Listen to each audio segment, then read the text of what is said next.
I'm Scott Ott, and this is Bill Whittle Now. Bill, the New York Times asked the question, would human extinction be a tragedy? There's a column by a professor of philosophy named Todd May from Clemson University in the New York Times this past week, and it asks that question in the headline. And before we get into the details of what the professor is speculating, Bill, just kind of take me behind the scenes of the editorial board meeting that says, hey, here's a good topic that our readers will find compelling. Well, first of all, that kind of article is not likely to be written by a farmer. It's not likely to be written by a father of 4 happy kids in a happy marriage, although I don't know anything about the author. When you say a professor of philosophy, and I'm all in favor of philosophy and professors of philosophy, and I'm certainly in favor of any article that advances discussion about any of these topics. And I have no problem with running the article, and I have no problem with any of this stuff. This is what being in a free society is about, and it's a challenging question. I think it's a relatively easy to answer question, but it's a challenging question, so I always welcome those. In terms of what the editorial board was thinking, I think it appealed directly to their sense of self-loathing. I think it appealed to their sense of the suicidal sense of boredom among Western elites, just looking for any kind of excitement, even if that means, hey, here we are, defenseless, just come slit our throats. At least it'll make it, different. By the way, there's an excellent take on this in an awful, awful movie called Zardoz, but that's basically it. There's this elite group of completely passive, beautiful people, and they're just essentially waiting for some barbarians to come in and slaughter them all, because that would be breaking the board. So I think that when you get a hold of a left-wing magazine, or even, well, there are no,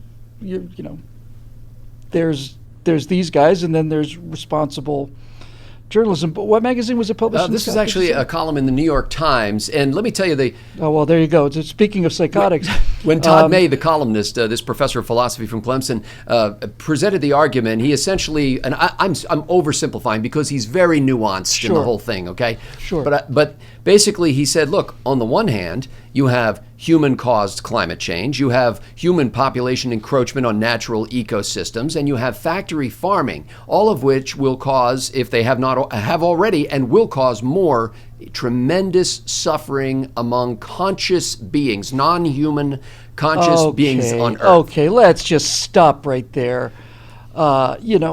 The tremendous suffering that he's talking about is the feeding of billions of people that were not fed before because of the efforts of people like Norman Borlaug, who came up with crops that can grow under conditions that never could have been grown before.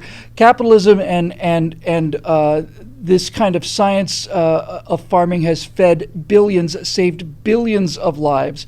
As far as the overpopulation argument goes, we've been hearing this since Malthus, right? That's right. 1800s, 1700s? That any second now the world's going to collapse because there are too many people in it. Anybody who's ever flown from Los Angeles to New York knows that the problem is not with there's not enough land for the people.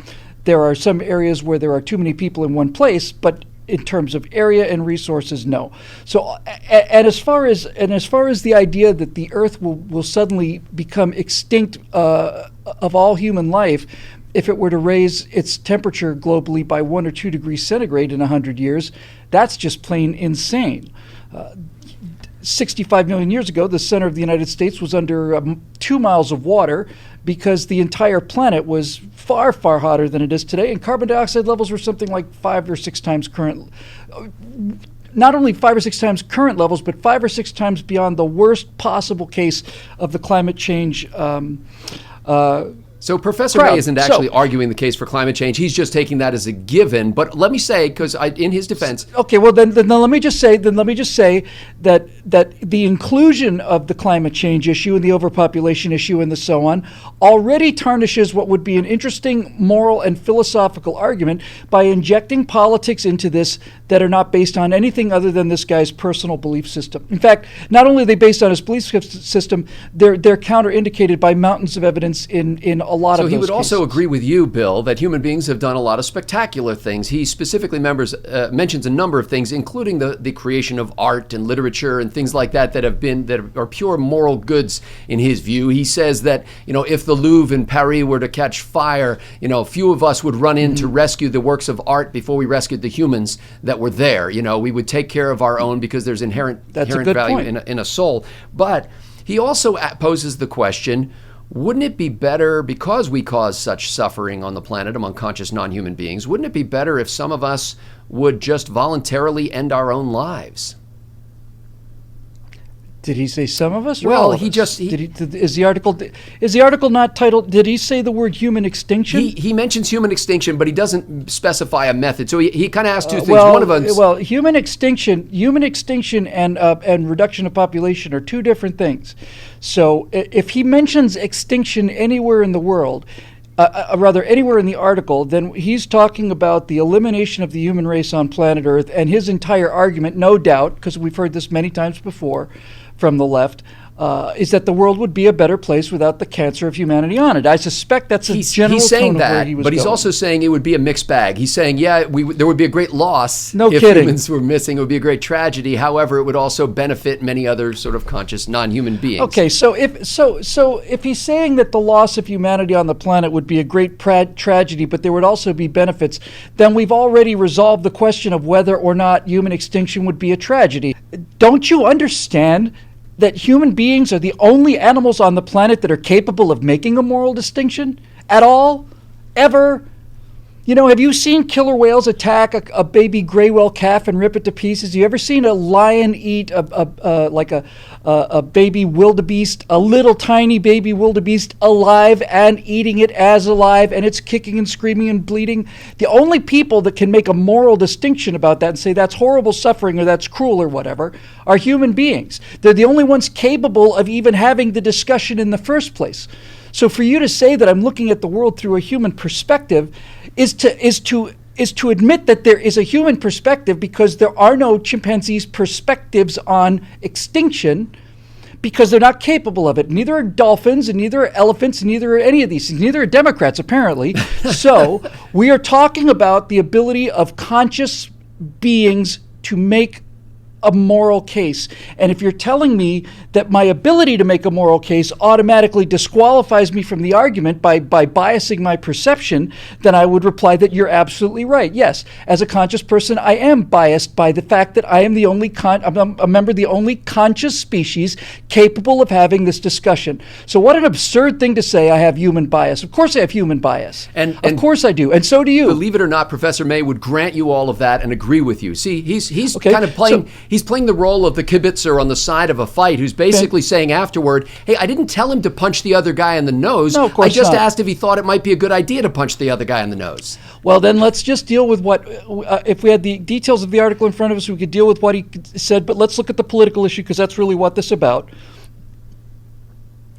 There is a large and a prevalent and significant portion of the left wing that, if you polled them, would say that human beings are a blight on the planet, they're a cancer on the planet, they've destroyed the environment, and any day now, because of our greed and our lust for oil and our SUVs and all the other things that they can't afford, we are basically poisoning the planet for our own nefarious purposes, and our children can burn in hell. We don't care, as long as I get my oil money so that I can have 15 houses. This is the cartoon image that these people have, and that their entire philosophy is based on this cartoon image.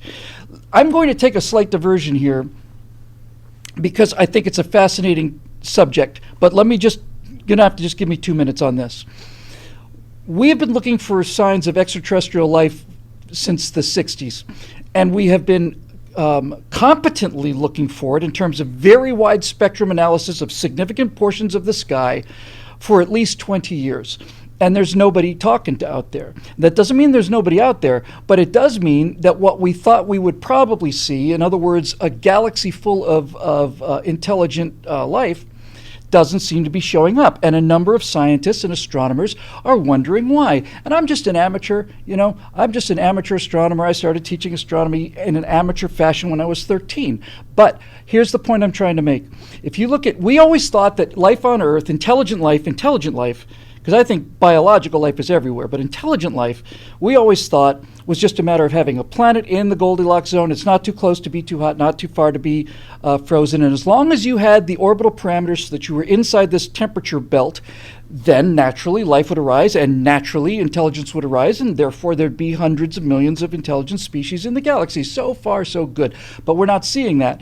And what we're not seeing that, and the reason we're not seeing that is because no one that I'm aware of is quite fully willing to accept how astonishingly rare the Earth is, primarily because of the moon. Now, I know this is a little off topic, but you got to stay with me on this, okay? The moon not only takes a bunch of incoming asteroid hits that hit the moon, but the ability of the moon orbiting the Earth means that its gravitational force deflects enormous numbers, huge numbers of these significant size asteroids. Now, if a big asteroid hits the Earth, it doesn't exterminate all the life on Earth, but what it does is it resets the intelligence clock. Right? There's some compelling evidence that dinosaurs were on their way to becoming reasonably intelligent, conscious creatures, and then the big meteorite hit, and now they're gone. So now we have to start again with the mammals. And if you look at the history of the Earth, you can see that this clock is being reset by these catastrophic events many times over the Earth's history.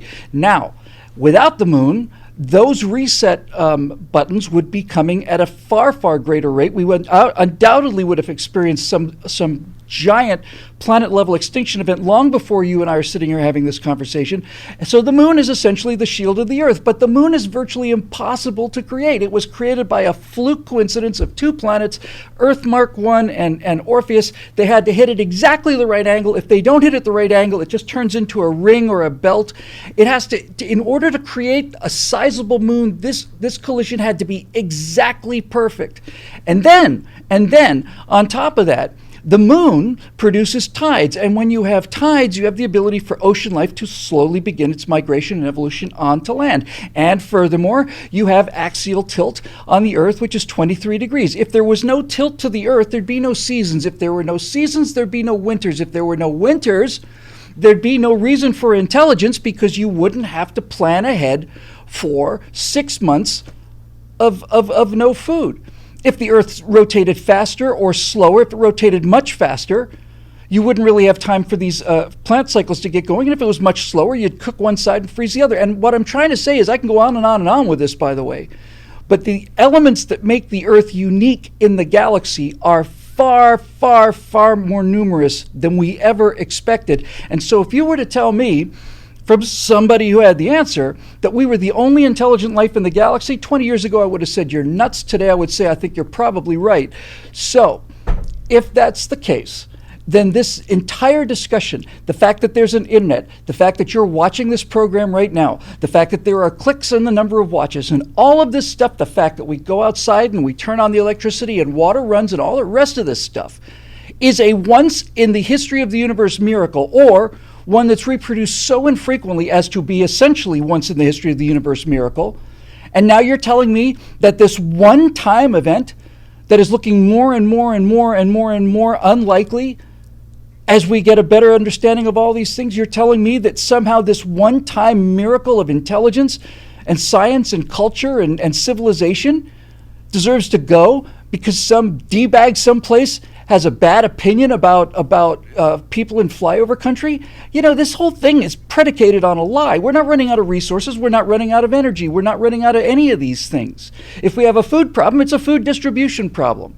And to say, oh, well, would it be a tragedy if it were to go? Yes, damn it, it would be a tragedy. It'd be a tragedy of the first order. It'd be a tragedy of universal impact. Well, here's the closest that Professor May gets to a political statement, other than his obvious talk about climate change and factory farming and several other items in the article. And by the way, I'm only going to give you like a minute to answer this question, which is torture for you. But we do, at the top of the hour, have to go to a break for our sponsor, the new 1953 Studebaker.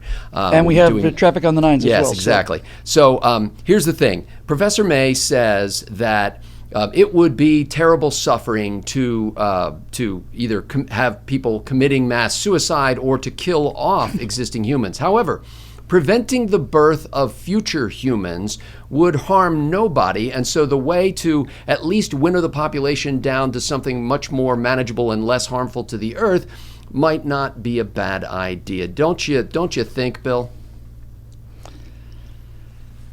A minute, huh? Okay. First of all, my experience has been uniform on this one. When people like philosophy professors start talking about winnowing down the human population, they never seem to be thinking that philosophy professors are going to be the first one to be winnowed. That's my first observation. It's future philosophy professors. It's a question of elitism in class. They know full well that if the Earth's population were to decline by 90%, if you were to end up with 10% of the humans that are on the planet now, they know full well that they expect to be among that 10%. I guarantee you of this. I guarantee it. And the reason I know this to be true is not only because none of them are showing us the way by jumping off of cliffs, which I don't expound for anybody, even people this stupid, mind you, but I also know this to be true because their entire philosophy is based on this sense of elitism. You can understand all of progressivism, Scotty, if you just have a clear understanding of the Middle Ages and how the feudal system worked. If you understand that, then progressivism is crystal clear. So it's basically a way of saying, wouldn't be a bad thing if 9 out of 10 of those other people, that voted for Trump or who, fly airplanes into buildings, those savages. It wouldn't be bad if 9 out of 10 of those people were to leave, meaning the world would be left with philosophy professors. And isn't that convenient?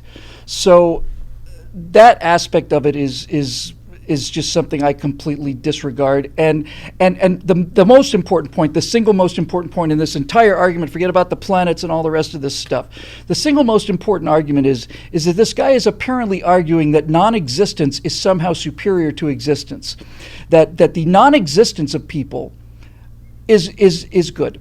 So let me just advise this little professor of philosophy about something that has to deal with astronomy. A newborn baby infant, let's just say a baby girl who was born at the second that I'm issuing this statement, that child is worth more than entire galaxies, because entire galaxies are dead matter. They're dead. There are billions and trillions of planets in just our galaxy alone, and they're rocks. Okay, they're rocks. There's one genuine miracle in the universe, and it's life. And the more advanced and developed that life is, the more amazing and impressive and precious that miracle is. And to suggest that non-existence is superior to existence makes me just wish that people who say things like this had parents who believed their philosophy before they happened to hit the earth and start spreading it. Ladies and gentlemen, the whole history of sentient beings has come down to you, and it has come down to us here at this moment. Bill Whittle explained how, that's right, come up to us. Bill Whittle has explained how that all happened, but it is a mystery, and it's a beautiful thing that you and we have come together in this little conversation that you're now going to spread to your friends and relatives, and many more people will benefit from like this a virus. Wisdom, like a good virus, a happy virus that makes you smile. So the members at BillWhittle.com have made this show possible. You can join their legions by going to BillWhittle.com and clicking that Become a Member link at the top of the page, and just follow the simple and secure process there, and you can become part of the people who are making this show possible. So for Bill Whittle, I'm Scott Ott. Thanks to the members at BillWhittle.com for making this show a reality.